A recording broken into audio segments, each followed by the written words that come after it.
Residential Nalanda యాజమాన్యం తరఫున all the best మా ఫర్ 10th క్లాస్. నన్ను ఇన్వైట్ చేసినటువంటి 9th క్లాస్ స్టూడెంట్స్కి థ్యాంక్ యూ. ముఖ్యంగా ఈ కార్యక్రమంలో మీరు తెలుసుకోవాల్సిన విషయం ఏంటంటే, మీ ఉపాధ్యాయులు ఈ జర్నీలో అంటే మీ నర్సరీ నుంచి 10th క్లాస్ వరకు ఇదే విద్యా సంస్థలో చదివినటువంటి విద్యార్థులు చాలామంది ఉన్నారని అనుకుంటున్నాను. సో విద్యార్థులు ఏదో ఒక సందర్భంలో విద్యార్థులు ఏదో చిన్న తప్పులు చేసినా కానీ మందలించి ఉండవచ్చు. సో ఇవన్నీ వదిలేసి మీరు ఇప్పుడున్న స్టేజ్ ఏ అంటారు. సో వారు stepping in to the stage B.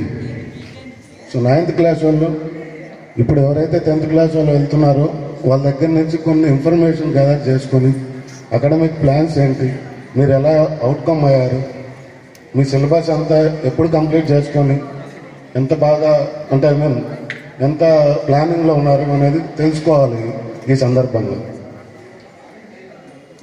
So ఎక్కువ సమయం తీసుకోను. మీరు దేనికోసం వెయిట్ చేస్తున్నారు నాకు తెలుసు, నేను ఆ స్టేజ్ నుంచి వచ్చాను కాబట్టి. సో 10 సంవత్సరం వినేదే మీరు. ఇప్పుడున్న 10th క్లాస్ వాళ్ళు లాస్ట్ ఇయర్ స్పీచ్ అని ఉంటారు, నెక్స్ట్ ఇయర్ 10th వచ్చే వాళ్ళు నెక్స్ట్ ఇయర్ 9th వాళ్ళు వింటారు. సో ఆల్రెడీ మీరు వినే ఉంటారు కాబట్టి నేను ఎక్కువ సమయం తీసుకోను. రాయిపోతున్నటువంటి విద్యార్థులకి మనస్ఫూర్తిగా శుభాకాంక్షలు తెలుపుతూ